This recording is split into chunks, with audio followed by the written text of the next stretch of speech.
राजधानी रांची के ईडी दफ्तर में पूर्व सीएम हेमंत सोरेन से पूछताछ शुरू हो गई है। दोपहर करीब 2 बजे ईडी की टीम ने बिरसा मुंडा सेंट्रल जेल से हेमंत सोरेन को कस्टडी में लिया और वहां से उन्हें हेनू स्थित जांच एजेंसी के दफ्तर ले जाया गया। अब अगले 5 दिन हेमंत सोरेन ईडी की कस्टडी में रहेंगे।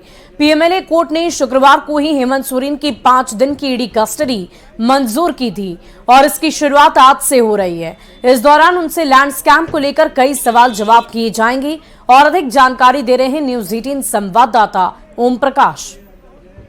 से ईडी के अधिकारी आज पूछताछ करेंगे। 5 दिनों की मिली रिमांड के बाद आज होटवार जेल से जो बिरसा मुंडा केंद्रीय कारा से हेमंत सोरेन को ईडी दफ्तर लाया गया है और यहां पर आज उनसे पूछताछ की जाएगी। जो जानकारी है जमीन से जुड़े मामले को लेकर तमाम सवाल जो हैं वो उनसे किए जाएंगे। तो वहीं इसके साथ ही कई अहम गवाह जो हेमंत सोरेन के खिलाफ आए थे उन तमाम गवाहों को लेकर भी क्रॉस वेरिफिकेशन किया जाएगा।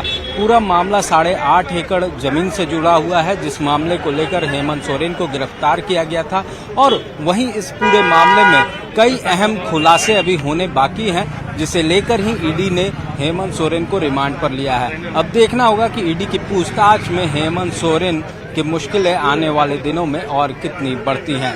कैमरामैन प्रभाकर के साथ ओम प्रकाश, न्यूज 18 रांची। और राजधानी रांची की पीएमएलए कोर्ट ने पूर्व सीएम हेमंत सोरेन को विधानसभा के विशेष सत्र में शामिल होने की अनुमति दे दी है। दरअसल 5 फरवरी को झारखंड विधानसभा का विशेष सत्र शुरू हो रहा है और इसमें सीएम चंपई सोरेन सरकार का फ्लोर टेस्ट होना है। पूर्व सीएम हेमंत सोरेन की ओर से महाधिवक्ता राजीव रंजन ने कोर्ट से फ्लोर टेस्ट में शामिल होने की अनुमति मांगी पर ईडी ने इसका विरोध किया। पर दोनों पक्षों की बहस सुनने के बाद ईडी ने महाधिवक्ता की अपील मंजूर कर ली है। कोर्ट के बाहर महाधिवक्ता राजीव रंजन ने कहा कि ईडी के जरिए चुनी हुई सरकार गिराने की साजिश रची जा रही थी। हेमंत सोरेन को फ्लोर टेस्ट में शामिल होने से जुड़ी याचिका का विरोध करके ईडी ने ये एक बार फिर साबित कर दिया कि जो फ्लोर टेस्ट होना है मंडे को 5 तारीख को 11 बजे से उसमें माननीय हेमंत सोरेन जी को पार्टिसिपेट करना दिया जाए। उनको वोटिंग राइट से उनका अपना मौलिक अधिकार है, फंडामेंटल राइट है। इस पिटीशन का पुरजोर विरोध किया ईडी ने कि इनको नहीं होना चाहिए। ये पूरा स्पष्ट था। ईडी का ऑब्जेक्शन जो है यह बिल्कुल इस बात को साबित करता है कि सरकार को गिराने की साजिश है, इस वजह से अरेस्ट किया गया। अदरवाइज ये इन्वेस्टिगेशन का कोई पार्ट नहीं है, फिर भी ईडी ने ऑब्जेक्ट किया।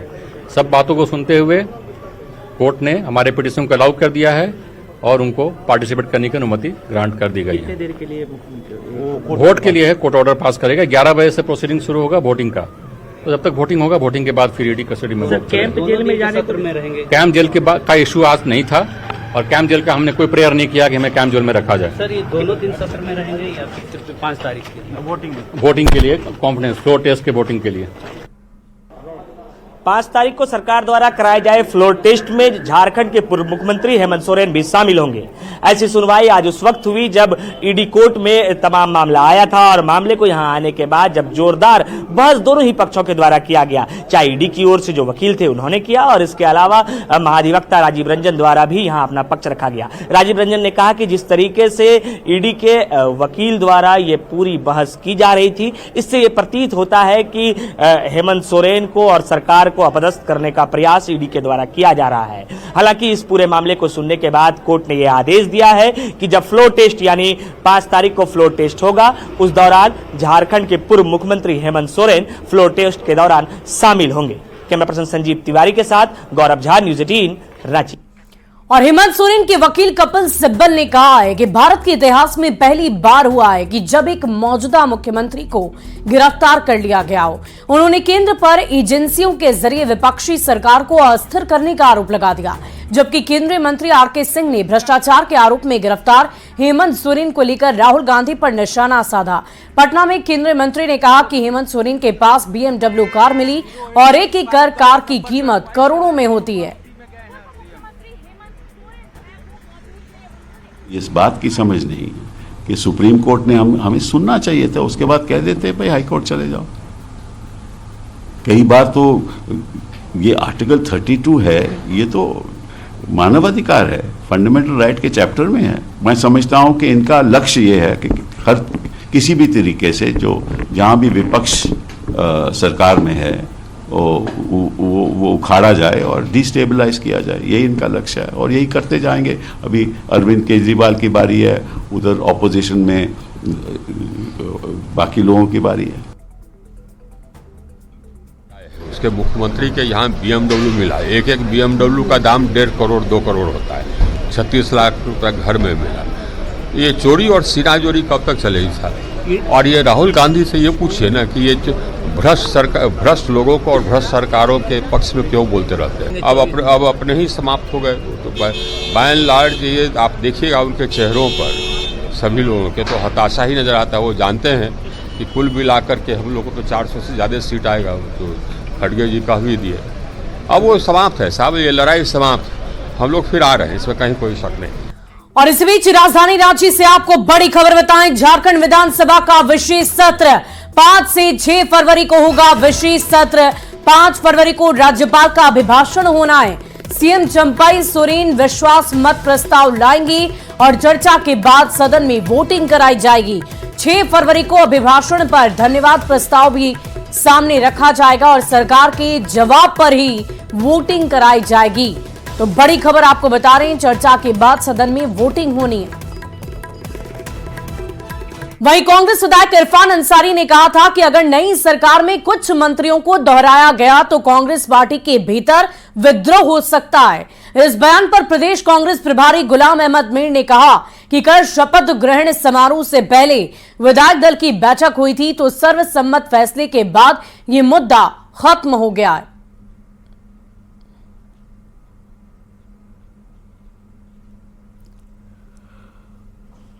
हर एमएलए अपनी इच्छा तो रखता है, सेकंड टाइम एमएलए है वो, और मगर कल सुबह जब ओथ होने से पहले हमारी लेजिस्लेचर पार्टी के साथ मीटिंग हुई और उनको ये बताया गया कि यूनानिमस डिसीजन है, फिलहाल 3 लोगों को ओथ लेना है। उसमें कांग्रेस लेजिस्लेचर पार्टी का लीडर वो अबव कास्ट कॉम्बिनेशन होता है, वो सबसे प्रथम होता है। तो जब इतने शॉर्ट नोटिस पर ओथ कराया जाता है तो सीएलपी लीडर कांग्रेस की तरफ से होगा एंड वो फाइनली वो इश्यू खत्म हो गया। और बीजेपी ने मुख्यमंत्री चंपाई सोरेन के उस बयान पर आपत्ति जताई है जिसमें उन्होंने हेमंत सोरेन की राजनीतिक विरासत को आगे बढ़ाने की बात कह दी है। बीजेपी प्रवक्ता प्रतुल शाहदेव ने सलाह दी है कि विकास की लंबी लकीर खींचकर चंपाई सोरेन हेमंत सोरेन की 4 साल की काली लकीर को मिटाने की कोशिश करें। जिस तरह की बातें उन्होंने कही कि जो हेमंत सोरेन की राजनीतिक विरासत है उसको वो आगे बढ़ाएंगे, तो ये बेहद अफसोसजनक है। किस राजनीतिक विरासत को आप आगे बढ़ाने की बात कर रहे हैं माननीय मुख्यमंत्री जी? हेमंत सोरेन जी के 70,000 करोड़ के घपले घोटाले को आगे बढ़ाएंगे? हेमंत सोरेन जी के समय में बेरोजगारी बढ़ी थी, क्या उसे आगे बढ़ाएंगे? महिला उत्पीड़न रिकॉर्ड संख्या में पहुंच गया था, क्या उसे आप आगे बढ़ाएंगे? इस तरह की बातें करके आपने जो सरकार का एजेंडा है वो साफ कर दिया है कि कहीं ना कहीं भले ही बागडोर आपके पास हो लेकिन सरकार की जो चाबी है वो सोरेन परिवार के पास होगी। हमारी आपसे गुजारिश होगी, सलाह होगी कि एक लंबी लकीर खुद खींचने का प्रयास करें, क्योंकि पिछले 4 वर्षों की जो काली लकीर है उसको आप मिटाने का एक बार जरूर प्रयास करें। और इस बीच राजधानी रांची से आपको बड़ी खबर बताएं, भानु प्रताप प्रसाद कोर्ट में पेश। प्रोडक्शन वारंट पर उन्हें पेश कर दिया गया है। जमीन घोटाले में उनकी गिरफ्तारी हुई है। बड़गाई के पूर्व सीआई हैं भानु प्रताप। रिमांड पर 5 फरवरी को सुनवाई होनी है। बहुत बड़ी खबर आपको बता रहे हैं राजधानी रांची से, ये बड़ी खबर। जमीन घोटाले में गिरफ्तारी, बड़गाई के पूर्व सीआई हैं भानु प्रताप। रिमांड पर 5 फरवरी को सुनवाई होनी है। बढ़ते अगली खबर की ओर, कांग्रेस नेता राहुल गांधी ने कहा है कि हमारी सरकार आई तो पूरे देश में जातिगत जनगणना कराई जाएगी। दुमका के सरैयाहाट में भारत जोड़ो न्याय यात्रा को संबोधित करते हुए उन्होंने कहा कि केंद्र सरकार लगातार उनकी नीतियों का साथ देने के लिए जनता को धन्यवाद भी उन्होंने दिया है राहुल गांधी ने। और इसी मौके पर राहुल गांधी की एक झलक पाने के लिए आम लोगों की भीड़ उमड़ पड़ी। कांग्रेस नेता राहुल गांधी दुमका के सरैयाहाट से होते हुए देवघर चले गए। रास्ते भर ग्रामीणों ने उनका अभिवादन किया है। हमने जाति जनगणना की मांग उठाई, कहा कि देश का हिस्सा होना चाहिए, सब लोगों को पता लगना चाहिए इस देश में कितने पिछड़े लोग हैं, कितने आदिवासी लोग हैं, कितने दलित लोग हैं, कितने जनरल कास्ट के लोग हैं और इन लोगों के पास कितना धन है। नरेंद्र मोदी ये काम नहीं करना चाहता। हम गारंटी देकर कह रहे हैं, जैसे ही हमारी सरकार आएगी हम जाति जनगणना पूरे देश में लागू कर देंगे। दलित कितने हैं, आदिवासी कितने हैं, आप सब हाथ मत यात्रा का कितनी मोहब्बत दी, अपनी शक्ति दी, इसके लिए आप सबको दिल से धन्यवाद। और कांग्रेस नेता जयराम रमेश ने कहा है कि इंडिया गठबंधन को तोड़ने के लिए बीजेपी पूरा जोर लगा रही है। एक एक कर गठबंधन के सभी नेताओं को निशाना बनाया जा रहा है। हेमंत सोरेन को भी झूठे आरोप में जेल भेज दिया गया और इसके बावजूद इंडिया गठबंधन पूरी तरह एकजुट है और सीट शेयरिंग पर जल्द ही अंतिम फैसला लिया जाएगा। देवघर में भारत जोड़ो न्याय यात्रा को लेकर किए गए प्रेस कॉन्फ्रेंस में कांग्रेस, आरजेडी और जेएमएम नेताओं ने पूरी तरह से एकजुटता का दावा किया है। आपने देखा है झारखंड में जिस तरीके से उत्पीड़न और प्रतिशोध की राजनीति को दर्शाते हुए कि ईडी, सीबीआई, इनकम टैक्स का दुरुपयोग हुआ है, ये सब साजिश है इंडिया गठबंधन को कमजोर करने के लिए। मैं कह दूं, इंडिया गठबंधन मजबूत है, सीट शेयरिंग की बातचीत चल रही है। शीघ्र ही औपचारिक तौर से एक तरफा घोषणा नहीं हो सकता। जब गठबंधन में है, हम सभी एक होकर हमें घोषणा करना है। आज हेमंत सोरेन सरकार, आज उनको बीजेपी सरकार परास्त करने के लिए क्या ने कदम उठाया। गरीबों का कोई गुजारा नहीं है, यहाँ किसानों का गुजारा नहीं है, नौजवानों का गुजारा नहीं है, रोजी रोटी नहीं है। लेकिन यहाँ सरकार चलाने के लिए, यहाँ महागठबंधन सरकार चलाने के लिए एक मजबूत यहाँ सरकार चुना गया था। जब मेरी सरकार आएगी तो मैं जाति जनगणना कराऊंगा और जिसकी जितनी भागीदारी है उतनी हिस्सेदारी दिलाने का प्रयास करूंगा। ये तो बातें लोगों को टच कर गया है और लोग बड़ी उत्साह में हैं कि अब मुझे यहाँ के जो ओबीसी समाज है, जो पिछड़े समाज है, उन्हें लगा कि मेरी कोई रहनुमाई करने वाला नेता, कोई पार्टी मेरे सामने आई है और सारी बात आपने सुना है। राहुल जी का जो नई यात्रा जो है, निश्चित तौर पर आने वाले समय में एक आंदोलन रूप लेने जा रहा है, आंदोलन होकर रहेगा। तभी मुझे लगता है कि इस देश में जो तानाशाही सरकार है, तभी यहाँ से गति चलेगी। वहीं गोड्डा से बीजेपी सांसद निशिकांत दुबे ने राहुल गांधी की भारत जोड़ो न्याय यात्रा को लेकर तंज कस दिया है। उन्होंने आरोप लगाया कि राहुल गांधी की सभा में केवल मुस्लिम लोग ही होते हैं। साथ ही हेमंत सोरेन पर आरोप लगाते हुए कहा कि ईडी को सोरेन की 105 संपत्ति के बारे में पता चला है और इसी के बाद भी अगर वो पूछते हैं कि उन्हें जेल क्यों भेजा गया, तो ये चोरी और सीना जोरी वाली बात होगी। हिंदुओं के साथ जो है आप अन्याय कर रहे हैं। मंदिर में केवल आप दिखावटीपना के कारण आ रहे हैं। तो आप हिंदू मंदिर में यदि आते हैं, वैसे आप हिंदू नहीं हैं, लेकिन उसके बावजूद भी यदि आप अपने आप को हिंदू घोषित करना चाहते हैं तो हम आपका स्वागत करते हैं धर्म परिवर्तन के लिए। लेकिन जब आप आते हैं तो हिंदुओं की भी रक्षा करिए। तो 105 ऐसी संपत्ति है जो सीबीआई ने खोज के निकाली है, जो कि पूरे सोरेन परिवार की है, जो उन्होंने न इलेक्शन कमीशन को कहा है और न उन्होंने इनकम टैक्स को दिया है। इसके आधार पर भी यदि चोरी और सीनाजोरी के आधार पर यदि आपको लगता है कि भ्रष्टाचार में किसी आदमी को जेल नहीं जाना चाहिए, तो ये उनकी सुमति है। मुझे भगवान से प्रार्थना होगी कि उनको सद्बुद्धि दे। और इस वक्त जेएमएम महासचिव सुप्रो भट्टाचार्य मीडिया से मुखातिब हो रहे हैं। प्रेस कॉन्फ्रेंस में क्या कुछ कह रहे हैं, सुनिए। रिमांड आ गया, लेकिन क्या आपको मालूम चला कि धारा क्या लगा गिरफ्तारी का?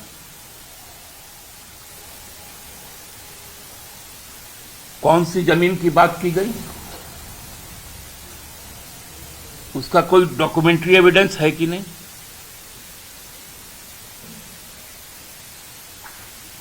उनको केवल गिरफ्तार करना था ताकि अब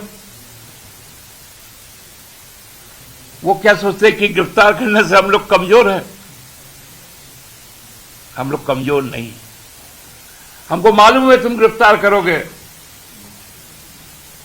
बिना केस का गिरफ्तार करोगे, अब लगातार केस ठोकोगे, केस बनाओगे, ताकि हेमंत सोरेन जेल के अंदर रहे। तुम हेमंत सोरेन को सशरीर जेल के अंदर रख सकते हो, लेकिन हेमंत सोरेन इस देश के सभी लोगों के दिल में है।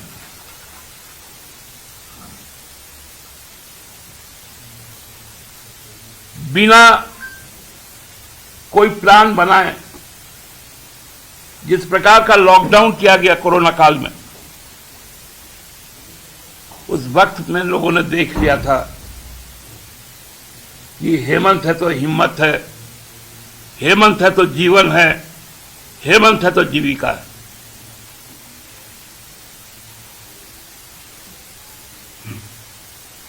आप हमको बताइए कि क्या कोई मुख्यमंत्री इस्तीफा देता है तो राज्यपाल का तर्क क्या होता है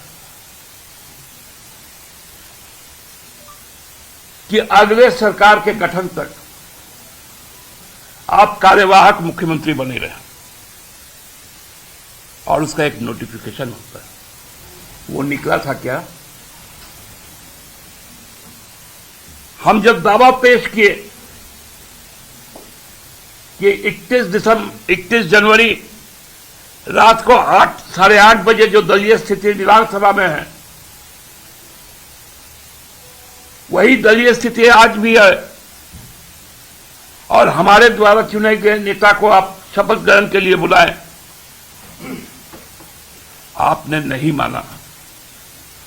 कौन शक्ति था राज्यपाल महोदय जिसने आपको रोका था? क्योंकि हम जानते हैं भाजपा बुज़दिल लोग हैं, कायर लोग हैं, वो राष्ट्रपति शासन नहीं लगा सकता था।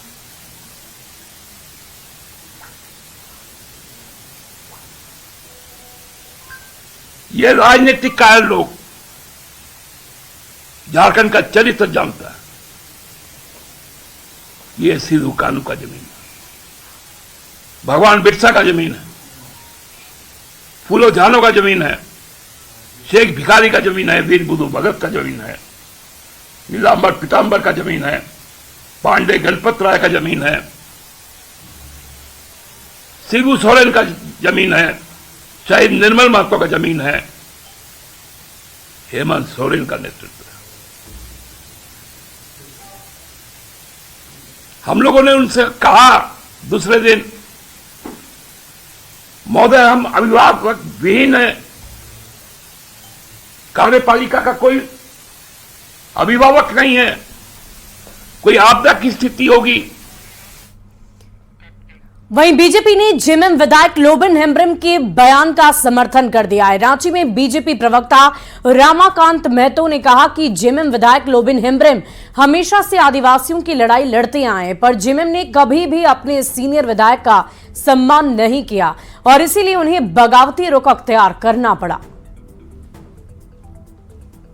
और लोबिन हेम्ब्रम जी हमेशा से, ये एक सीनियर विधायक है झारखंड मुक्ति मोर्चा के, हमेशा से ये चाहते रहे हैं कि झारखंड के हित में कोई कदम उठाई जाए, लेकिन ये सरकार हमेशा से अनुभवी विधायकों का सम्मान भी नहीं करती है, झारखंड के आंदोलनकारियों का सम्मान नहीं करती है, और यहाँ के खनिजों को लूटने के लिए ये किसी हद तक ये सरकार जाएगी, और इसी का विरोध हमेशा लोबिन हेम्ब्रम जी करते रहे हैं, और ये अंतरकलह में ही हमेशा ये सरकार बर्बाद हो जाएगी। और राजधानी रांची के सबसे बड़े अस्पताल रिम्स के आउटसोर्सिंग कर्मचारियों ने बकाया वेतन की मांग को लेकर जमकर हंगामा मचाया। रिम्स में 500 से भी ज्यादा आउटसोर्सिंग स्टाफ काम करते हैं और इनमें lab technician, ward boy, trolley man और एमपीडब्ल्यू जैसे कर्मचारी शामिल हैं। इन कर्मचारियों को 5 महीने से वेतन नहीं मिला है और इससे नाराज कर्मचारियों ने सुप्रिंटेंडेंट ऑफिस के सामने प्रदर्शन किया। इन कर्मचारियों ने धमकी दी है कि उन्हें जल्द से जल्द वेतन नहीं मिला तो वो हड़ताल पर चले जाएंगे। हालांकि रिम्स सुप्रिंटेंडेंट डॉक्टर हिरेन बिरुआ ने उन्हें जल्द से जल्द वेतन देने का भरोसा दिलाया। 5 महीने से हमें जो वेतन नहीं मिली है, उस वेतन को लेके हम अपनी बातों को रखने गए थे, लेकिन अभी तक वेतन के बारे में इस तरह का कोई ये नहीं है। बस एक आश्वासन दिया गया है कि नए निर्देशक साहब आते हैं तो आपकी बातों को रखा जाएगा, फिर उसके बाद फिर ये होगा। अब अधिकारियों की बात है भाई, तो हम लोग ज़्यादा उस विषय में नहीं जानते हैं। बस हमको इतना चाहिए कि हम अपने घर परिवार को कैसे चलाएं। लेकिन मंथली भी नहीं मिलता है और आश्वासन दिया जाता है कि हमको 2 महीने के बाद मिलेगा, 3 महीने के बाद मिलेगा, तारीख दिया जाता है, तारीख पे तारीख बढ़ते जा रहा है। अब बोला कि 26 तारीख को मिलेगा, 26 तारीख को मिला नहीं। ठीक है, इस तरह से काम अगर होगा तो हम लोग सारे जितने हैं कर्मचारी सब हम लोग बैठ जाएंगे धरने पे। उनके जो पारिश्रमिक है उनका भुगतान पिछले कुछ महीनों से नहीं हुआ है, तो इसके बारे में हम लोग ऑलरेडी काम कर रहे हैं। प्रशासनिक वजह से उसका रुका हुआ था, तो हम यथाशीघ्र उसको करने के लिए हमने उनके 5 लोग आए थे, हमने उनको ये बताया है, सूचना दिया है कि इस दिशा में कार्य कर रहे हैं और जल्दी उसका भुगतान कर दिया जाए। और फिलहाल इस बुलेटिन में अभी के लिए बस इतना ही, लेकिन न्यूज़ 18 बिहार झारखंड पर खबरों का सिलसिला लगातार जारी है।